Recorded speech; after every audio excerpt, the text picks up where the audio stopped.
Sejam todos bem-vindos nesse primeiro encontro da Jornada Bíblica.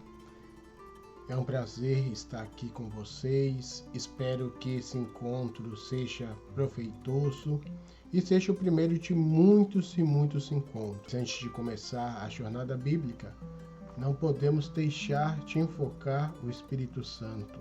Já que vamos estar falando da Palavra de Deus, vamos enfocar sobre nós o próprio Deus. Vinde, Espírito Santo, enchei os corações dos vossos fiéis e acendei-nos com fogo do vosso amor. Enviai, Senhor, o vosso Espírito Santo, e tudo será criado, e renovareis a face da terra. Oremos, ó Deus, que instruíste o coração dos vossos fiéis, com a luz do Espírito Santo. Fazei que apreciemos retamente todas as coisas segundo o mesmo Espírito e gozemos das vossas consolações. Por Cristo nosso Senhor. Amém. É um prazer estarmos aqui com vocês. A Jornada Bíblica tem o objetivo de refletirmos um pouco sobre a Palavra de Deus, a Sagrada Escritura. E para refletirmos sobre a Sagrada Escritura, temos que começar pensando quem é Deus. Quem é Deus? O homem sente a necessidade de buscar a Deus. O homem, ele sente a necessidade de buscar algo superior a ele, algo que dê a alegria a ele, a felicidade a ele. E vamos encontrar em Deus. Então, na verdade, os antigos, eles procuravam a resposta para a sua existência, para as suas aflições. Então, os antigos sempre buscaram a Deus. Sejam eles diversas divindades, né? Então, mas sempre os povos antigos procuravam a Deus. E aí hoje nós vamos ver na Bíblia, propriamente dito, o Deus de Israel. O Deus do povo hebreu, que é o Deus de Israel, o Deus dos cristãos. Então, venha fazer essa caminhada, essa trajetória conosco. Que assim como para o homem, para Deus o nome é muito importante. O nome expressa, na verdade, a identidade de Deus.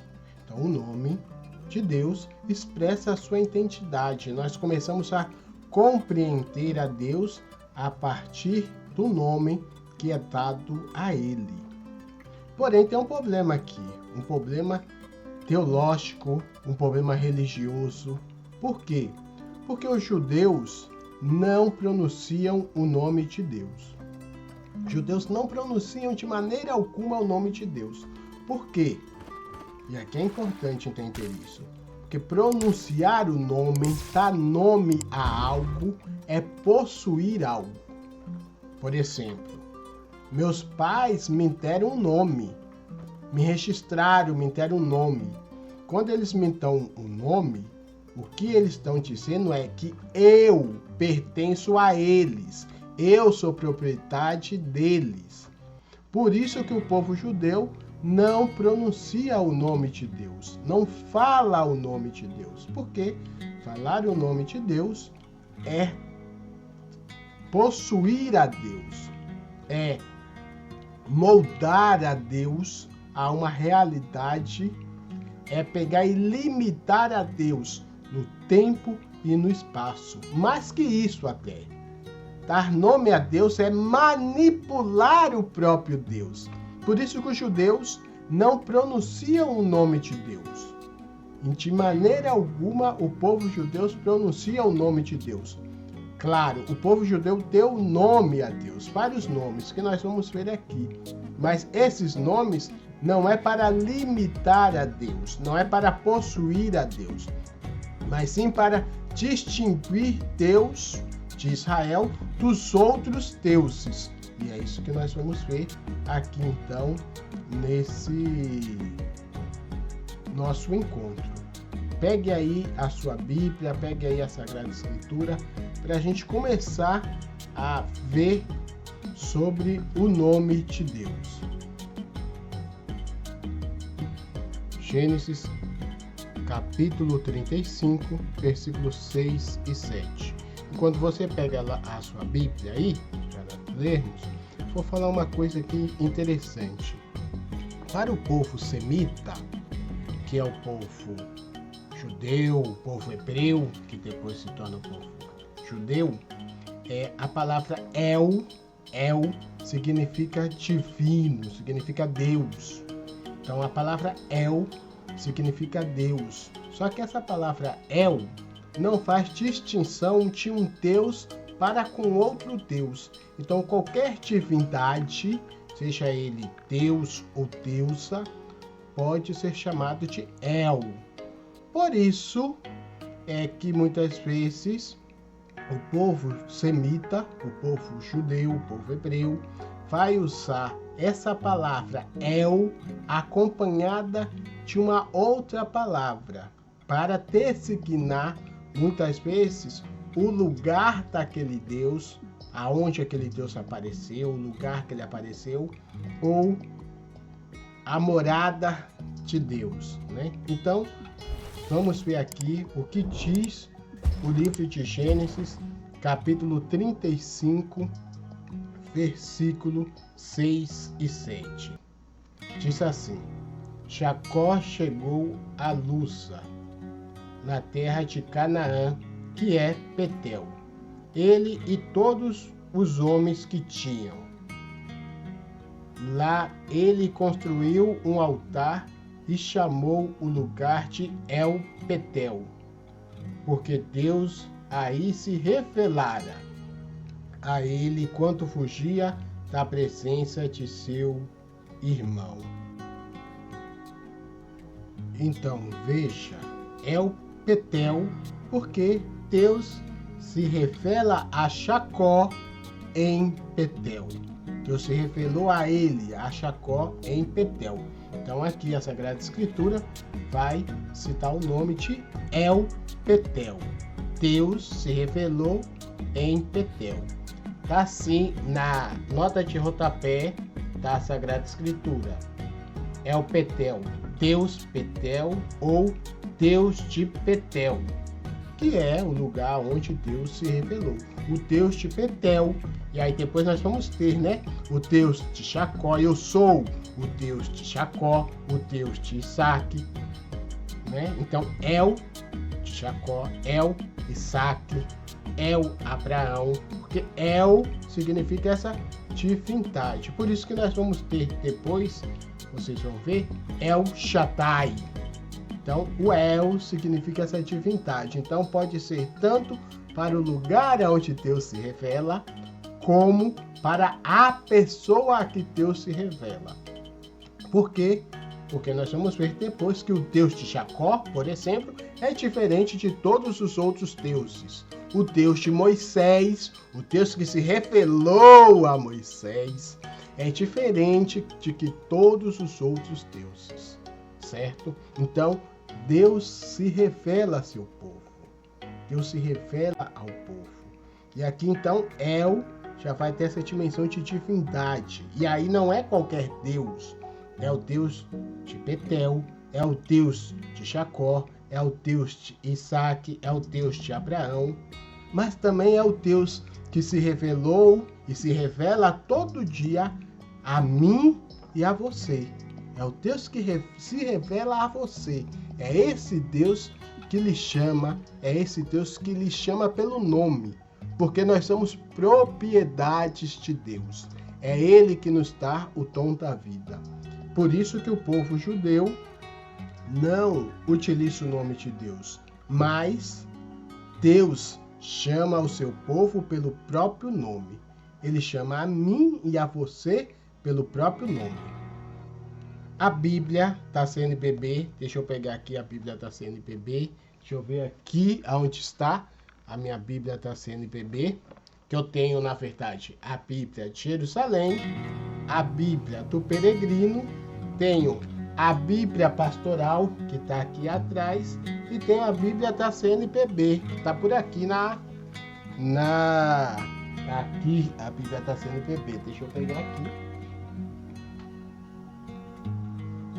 para vocês darem uma olhada. Essa aqui é uma traduçãozinha um pouco mais sofisticada. A CNBB, a Bíblia da CNBB, e a CNBB recomenda. Depois vou falar um pouco a diferença de cada Bíblia, uma para outra, né? Então tem Bíblia que é mais para liturgia, tem Bíblia que é mais de estudo, então nós precisamos entender um pouco a diferença também de cada Bíblia. A Bíblia da CNBB, a CNBB recomenda, e aí ela já trouxe na sua Sagrada Escritura, nós vamos ver isso, para que assim como o povo judeu não se pronuncia o nome de Deus, para que nós também passemos a não pronunciar o nome de Deus. E aí depois, no próximo encontro, nós vamos ver a diferença, então, da Bíblia da CNBB para as outras Bíblias. Então, por exemplo, a CNBB vai dizer lá que aonde estiver a palavra Yahvé ou Javé, né, para nós lermos Senhor. E aí a Bíblia da CNBB já traz Senhor. Senhor ou o Senhor. A Bíblia da CNBB já traz essa tradução, porque o nome de Deus é impronunciável, certo? Então, sobretudo nas questões públicas, quando você estiver lendo em público, ou estiver lendo leituras em público, ou estiver na liturgia lendo, a CNBB recomenda que não se pronuncie o nome Javé ou Yahvé, mas sim o Senhor. No lugar se coloque o Senhor. Aproveita que você está aí com a Bíblia aberta no livro do Gênesis e vamos lá para Gênesis capítulo 16, versículo do 13 em diante. Olha só que interessante. Gênesis 16, capítulo 16, versículo 13. Vamos ler versículo 13 e 14. Diz assim: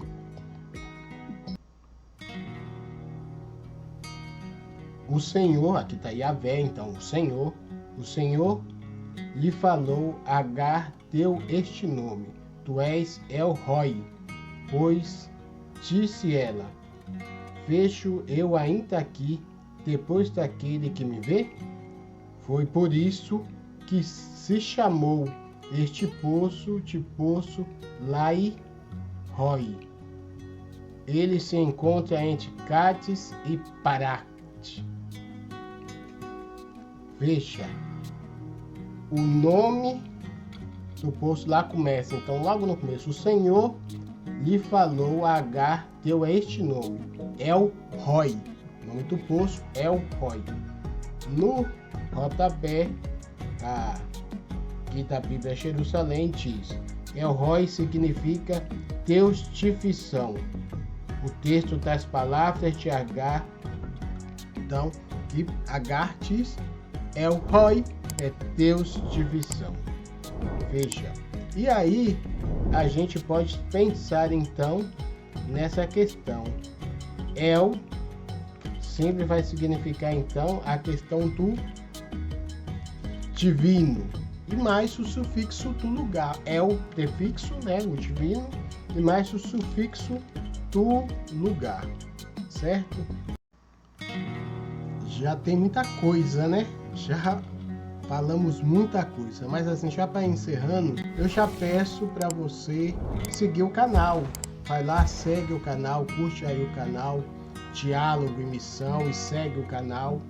A proposta é, depois que acabarmos a jornada bíblica, continuarmos postando vídeos diários no canal com assuntos relevantes, a fé cristã, a questão bíblica. Então siga para não perder nenhuma novidade do canal. E me siga também nas demais redes sociais.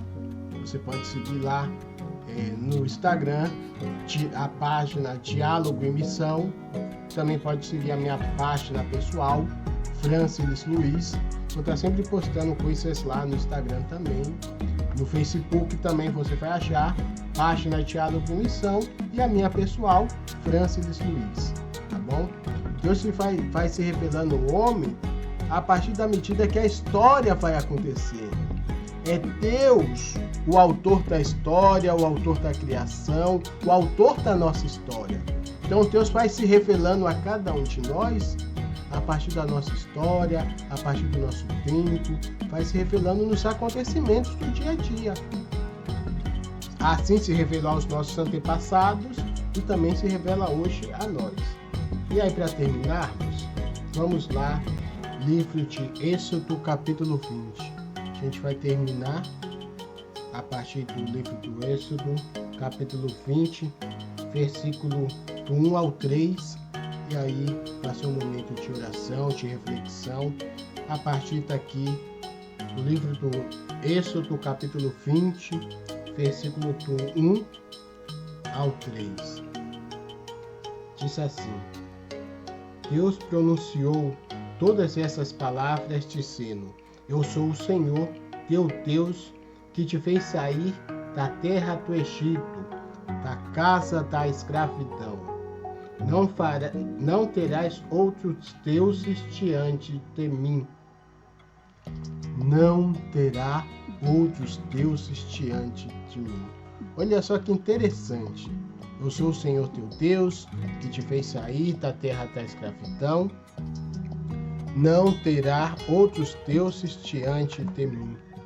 O Senhor que nos tira da terra da escravidão, o Senhor que nos fortalece, o Senhor que nos abençoa, Ele nos pede algo, nos pede fidelidade diante dele, que não tenhamos outros deuses diante dele. Olha, mas aqui é interessante, muito interessante.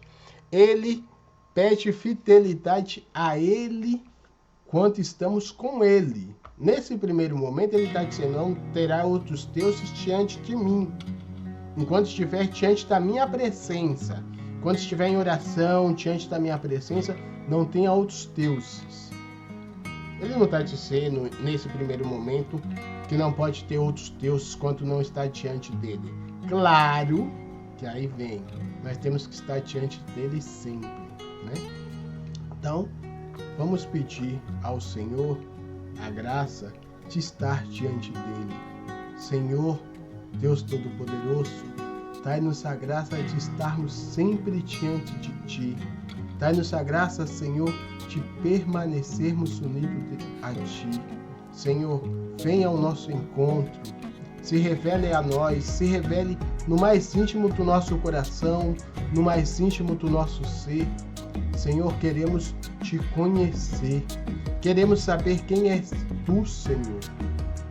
Queremos te conhecer cada vez mais e dar-nos a possibilidade para que tu seja o Deus da nossa vida, da nossa existência, o Deus que se revela a cada um de nós.